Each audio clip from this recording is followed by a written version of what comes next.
apart from the other candidates. First of all, why I'm running. I really believe we need to do better. We have a lot of challenges in our country, and I'm not the type of guy who's going to preach all the bad things, because it's not all doom and gloom. We have some serious challenges, though. And we have an economy that's sputtering along, deficit spending, we have debt, we have an imbalance between the federal and state government, and we have a lot of concerns. But I do believe that with the right leadership and the right people back in Washington, D.C., we can actually get things done and changed. And I say that for several reasons. I look at where we are and where we're going to be after the 2012 elections, and I believe, given our economic situation, the pressures and people's thoughts and views and all the things that are kind of swirling, that things are going to be coming to a head, and there will be a window of opportunity. Beginning part of 2013, and that group of elected officials, they will have an opportunity, I think, to actually implement some great change. The key is, though, what type of change that is and what trajectory our country goes on. Because I think, again, with the economic situation we're in, and with debt and our deficit continuing to grow, something's got to be done. The can's not going to be kicked down the road any longer. And I'm very concerned that the trajectory set is the right one and puts us on the right path with limited government, with restoring a lot of the constitutional rights and the balance between the federal and state government. And that's why I'm running. I'm running because I'm very concerned, and because I believe I have a unique skill set and a unique background and a unique ability to actually get things done. So let me tell you a little bit about my background and kind of what brought me to this point in my life, because I'm not a politician. This is my first, if I get elected, this is my first elected office. I don't currently hold elected office. I did run for one other race. I ran in a special election when Senator Butters resigned, which was a great experience for me. It was the first time I really got to talk to delegates and to let them know who I was. And it was a 3-week race. It was really short. And what I learned there is, I might not be the best known candidate out there, but when I can talk to people in this kind of setting, answer your questions, I think people can really see who I am and what I stand for. My kind of claim to fame is, even though in that race, it was getting 3 weeks, I was working full-time and doing this at night, I still beat 2 sitting elected officials in that race. So I was encouraged, and that's what actually sparked me to kind of run in this race. So this is like I said, it's my first elected office, but I'm proud of that. I think that's a plus. My background is mostly in the private sector. I actually grew up just outside of Philadelphia, right by Valley Forge, actually. And I tell people that's where I really got my love of our founding fathers. In fact, I remember when I was a Boy Scout, probably about 14 or 15, in February, camping in Valley Forge in the winter for our Scout kind of jamboree type of thing. And I remember my job was to pack down the snow so we could set up our tent. And I remember sitting there just being so cold. And my house was only like 3 or 4 miles away. Thinking, should I just hike home? It was cold. I was tired. But I tell you, the next day we got up and we hiked. And we hiked around to Washington's headquarters. We hiked around to the barracks, to all the sites. And I really gained an appreciation for what our founding fathers and the sacrifice they made there. It made a lasting impression on me. And I've always remembered that. And so part of the reason I run is I think we need more people like George Washington, true statesmen, people who were there and realizing that this is a service that they're doing, not a job or a career or something for self-aggrandizement. It really is a service. So anyways, I grew up in Philadelphia. I moved to Utah in 1989 to attend school. I never moved back to Philadelphia. So I've been here for a while. I attended Brigham Young University, and there I studied economics, and I got my undergraduate degree in economics, which again I like to tout. Some people don't want to talk about their education stuff, but I think that training and being trained as a classical economist at Chicago School, free markets, really kind of set my mindset and how I approach things. And so that's what I studied and what I did. After that I went to law school. I went to George Washington University and graduated from there, and then came back to Salt Lake City to practice law.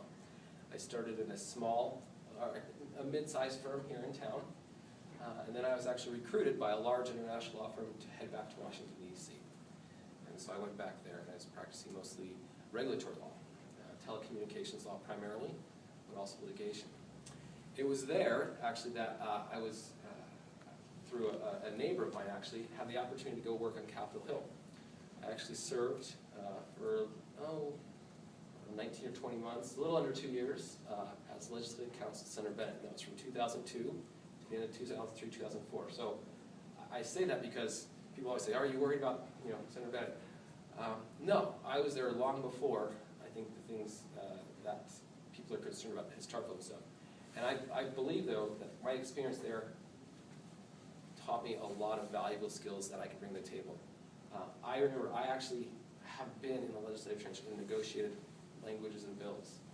I built coalitions to help pass bills. In fact, I remember my first day on the job, I was sat down and said, okay, your job is to go over to Senator Leahy's office, and at the time he was chairman of the Judiciary Committee, and I was tasked to negotiate a provision in a bill. It's actually the Homeland Security bill, which has its own problems. But we had to negotiate one specific version of the bill. And I remember being a little intimidated, actually, because I was tasked to go meet with their Senator Leahy's top attorney. And the Judiciary Committee has, how many attorneys on it? I mean, it has a lot of attorneys. And so I went with the legislative director. We went over there, we met. And I remember the first day, we realized we were just like this. We were opposite of each other, and we thought, oh my gosh, how are we going to get this done? But what I learned is we stuck to it. We rolled up our sleeves. We didn't give up. We didn't compromise. We built our coalitions. They had, ACLU and all people on their side. We had people on our side.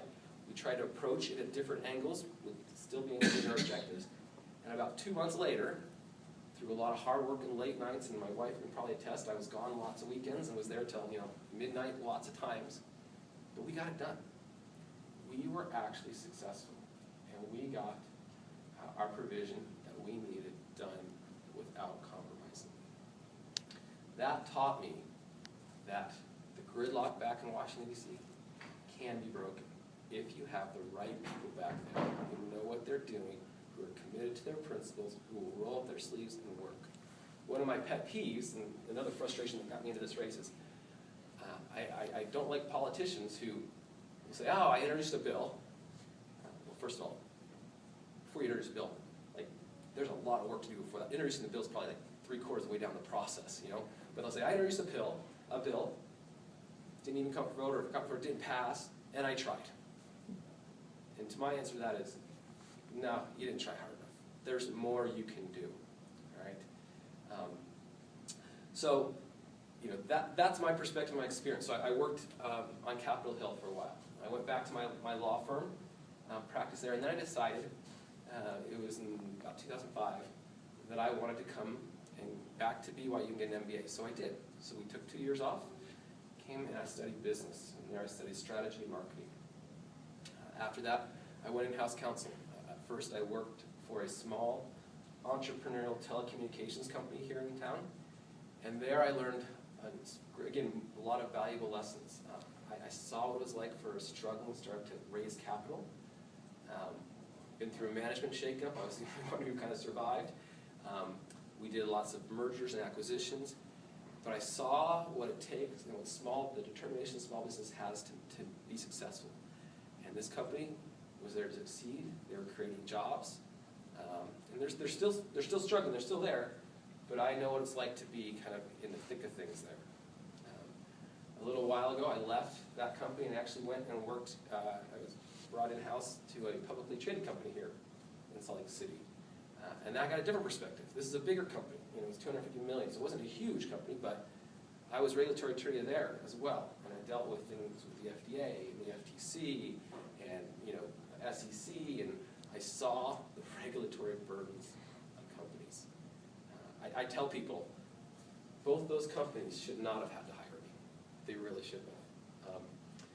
The business they were doing, they weren't huge. They're not billion-dollar companies, especially that small entrepreneur. They shouldn't have had to hire me, and I saw the effect of overregulation firsthand. that's another reason I'm in this race. And then that brought me here today. In October, I started looking around and thought, we really need to do better. I mean, the gridlock that's in DC, I think frustrates a lot of people. It frustrates me, and I have to sense we can do better. I know we can do better. It's contingent, though, on getting the right people back in DC. So I talked with my wife. I went around, talked to people, and everybody said, "Oh, we really like you, but there's some key challenges. Other candidates, and there are. I love the other candidates. I think they're great. But I decided to enter this race because I think I can really make a difference. And so that's what I'm doing. And this is going to be a grassroots campaign. It's going to be people who, like you, who come in here. Hopefully I can persuade you and answer your questions. But that's how we're doing it, and we're building momentum. I can tell you since we actually started just in December and having town hall meetings, and it's really picking up. We're having volunteers join us, and we are building. And we're building strong. And I'm very excited because I think this is the time, again, we can get things done. So what am I running on? What are the issues that I think are important? Again, I'll go back to my 4. I really believe economy. We need to foster private sector job creation. When I use those words very specifically because I realize government creating jobs is not the answer, right? And I realize that government trying to bail out or do other things is not the answer. What the government needs to do is get out of the way, let private sector create jobs. And the way they get out of the way is we can repeal the unnecessary regulations. And the other big thing too is I think government, by its gridlock and some things it's done, has created a lot of uncertainty in the market. I talked to my brother-in-law the other day. He's an international tax attorney. He used to work for Deloitte, and he moved in-house to a multinational, billion-dollar conglomerate. And I asked him over the Christmas holiday, I said, why isn't your company hiring? He says, we'd love to hire, but we don't know what's going to happen. When Congress passes a 2-week extension of the payroll tax, we don't know if we have to revamp our systems and change in 2 weeks, right? When people are talking about the debt getting so high that it makes the bond market really nervous and fulfilling credit, and we rely on commercial paper to fund some of our operations and smooth out the peaks and flows of revenue, we have to adjust for that risk. And what he said is, companies have a risk threshold. If the risk is mostly by the government, they'll take less risk and say hire and invest in doing other things. So one of the main things I think the government can do to help foster private sector job creation is just do a better job, reduce the deficit, reduce the debt, not play these gridlock games. And when that risk brings down, I think companies, they want to hire, they want to invest, they want to do stuff. So foster private sector job creation, deficit reduction, we have to cut. I think the key is though, you look at the main drivers of our economy, and we have to be talking about entitlements. We absolutely have to. Those are the main drivers of the spending. We also have to talk about discretionary spending. So, we have to, with the debt, once we get the deficit, that's how you get the debt down. So they go hand in hand, right? And then the last one is restoring a constitutional limited government. There are so many things the federal government should not be doing. And in our effort to reduce the deficit debt, it's a great opportunity to move some of those things to offer them to the states, and if the states don't want them, we cut them. I think, it's interesting, I was talking to somebody the other day and I was saying, you look back at kind of the Reagan years and the fall of communism, and what was one of the main drivers for the fall of communism? It wasn't the political discourse saying, you're wrong, you have the wrong philosophy.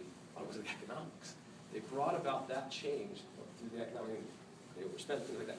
Here, I think it's not exactly similar, but we can accomplish a lot of our goals and objectives through the economics. We are going to have to cut, and in doing so, if we cut the right things, we can restore this proper balance, I believe. I think that's how we tackle it.